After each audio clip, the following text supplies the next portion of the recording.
Super Smash Bros, but why have we not got like a Super Smash Kart thing, you know? Why has that not happened? Anyways, the game modes are surprisingly good, and I thought the story-driven adventure mode was a little bit odd, but it's whatever. Overall, a solid racing game. Not better than Sega All-Stars Racing, but a 6 out of 10 is a fair rating to give it. Ladies and gentlemen, for the last time in this video, we are at the end of another decade. And well, if you've been paying attention, you might have noticed there's been a particular set of games I haven't touched on yet. Mobile games. Yup, we are seriously playing every Sonic game ever. But to keep this segment quick and snappy, we're gonna speedrun this shit.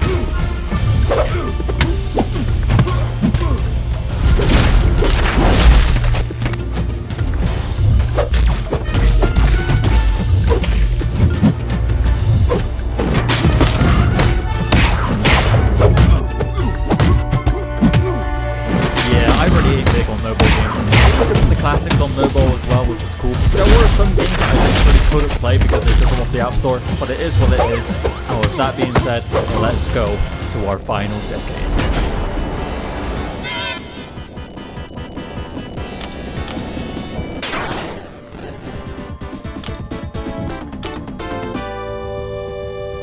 Welcome to the 2020s. Listen, if I was to remove all the nostalgia and bias from the previous Olympic Games, this is the best one. Built for the Nintendo Switch, Mario and Sonic at the Olympic Games Tokyo is phenomenal. They got everything I love. Skating, boxing, karate.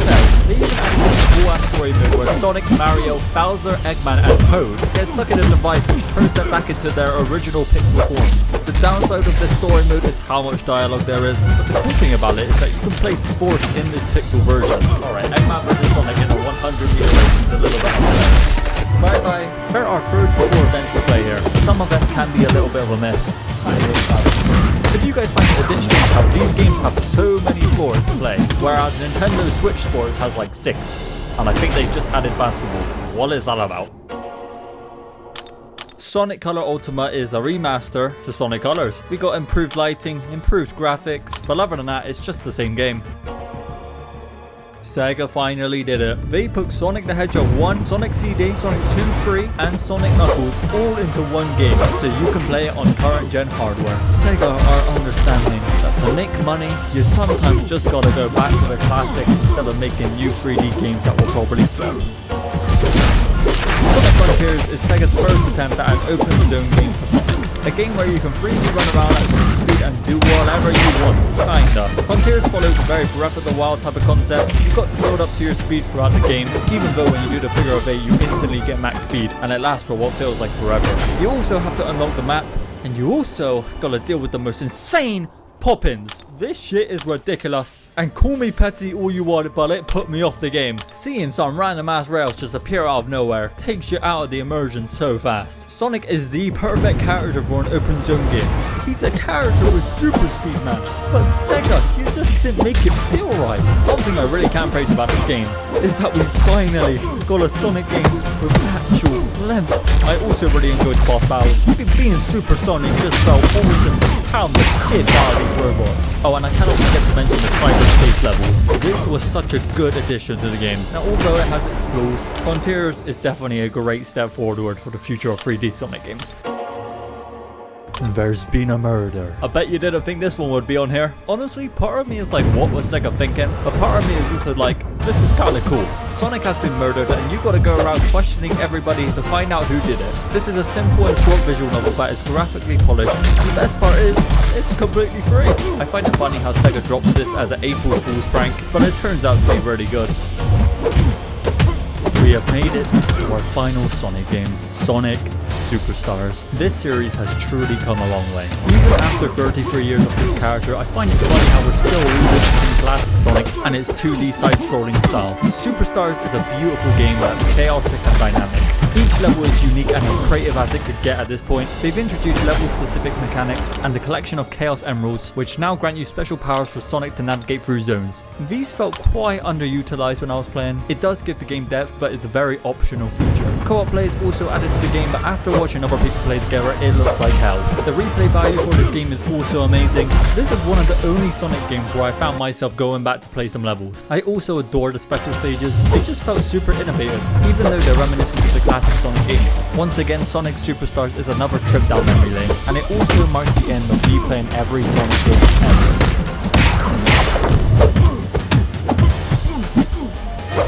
Hello everybody, if you made it to this part of the video, then genuinely thank you so much.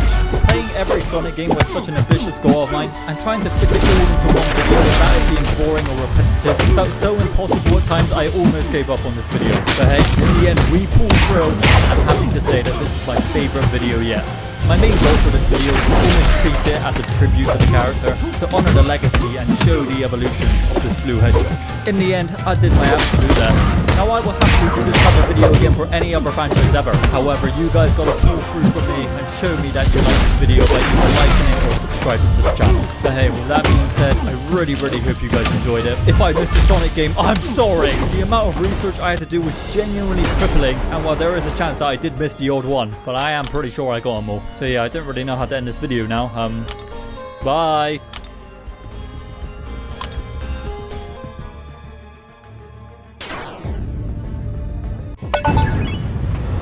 Sonic the Hedgehog. He's got some pretty cool games, right? Me, along with a lot of other people, really enjoyed the games. I also know that Sonic fans are really passionate about the series. Sometimes in less than flattering ways. So I got to thinking, is there a psychopath out there that's 100%ed every mainline Sonic game? And the answer is no. I searched for a pretty good while to see if anyone has done it, but no one's done it or documented themselves doing it at least. Even while writing the script for this video, I even double checked to make sure that I'm not just copying some other dude's video or something, but still no. So it looks like for the sake of proving how obsessive Sonic fans are, I'm gonna have to be that psychopath. So now's as good a time as any to tell you about my experience 100%ing every mainline Sonic game. As you can see, I've dedicated a good portion of my time getting all of these games done. Let me lay down some rules though. The game has to be a mainline title, and what defines a mainline title, you may be asking? I consider it a game that's developed by Sonic Team themselves that is intended to be the next step for Sonic the Hedgehog. So I consider these games to fit that criteria. So while games like Team Sonic Racing, Shadow the Hedgehog, or even Sonic and the Secret Rings are in fact canon, they do not qualify for this. Sorry Sonic Team fans, not today. I'm definitely going to dedicate videos to 100%ing spin-offs and stuff of that nature, so don't you worry, I'll get to them eventually. Also, these aren't going to be reviews or anything like that. I'm simply going to share the process, the requirements, and the frustrations that comes with fully completing a mainline game. Alright, with all that out of the way, let's get 'em.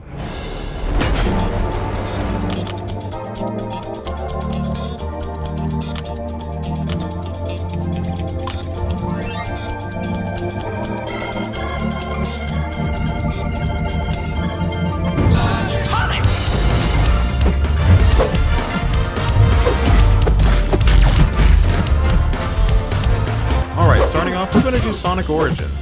This one's going to be fairly short because there isn't too much to talk about here. Origins was designed to bring newcomers into the series, and the achievements definitely reflect that.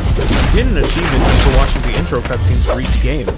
You get achievements for doing mundane things, such as killing 50 enemies, or messing with the gimmick in a specific level, like getting a jackpot at Casino Park. So pretty much you can get most of these just by playing through all 4 games. You also get achievements for beating the games, which will probably take you about 4 hours if you're just gunning for the end. The only one that you'd really have to go out of your way for is the Supersonic achievement, which all you have to do is go Supersonic in either Sonic 2 or Sonic 3.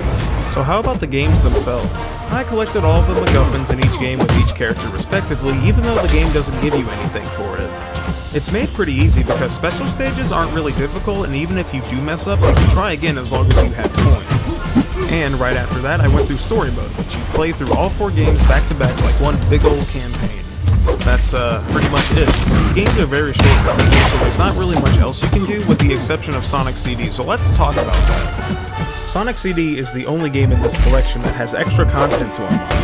It all revolves around the time attack. You can replay all of the stages in the game, and if you beat all the acts within certain time frames, you unlock something. There are 4 things to unlock. If you beat the acts in under 37 minutes, you get the DA Garden, which is a music player with a nice background of Little Planet. Under 25 minutes, you unlock Visual Mode, which lets you view the animations done for CD anytime you want.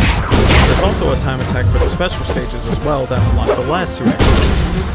If you beat the special stages under a collective 5 minutes, you'll unlock the sound test where you can play various tracks and look at secret artwork. Finish the special stages under 4 minutes and you get the stage select, which is pretty self-explanatory.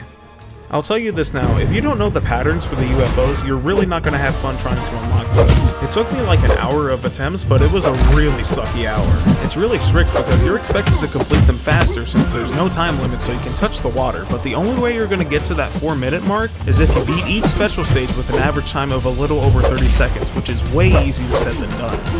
However, if you're patient and skilled enough, you'll eventually get that sweet sub 4 minutes. We only have 2 more things to cover, so how about we start with the unlockables within Sonic Origins itself. There's this currency called coins that I mentioned earlier that can buy stuff for the museum. It can be anything from character renders, animatics for the intro and ending cutscenes of Sonic Origins, and strangely enough, it has Sonic Mania Adventures included.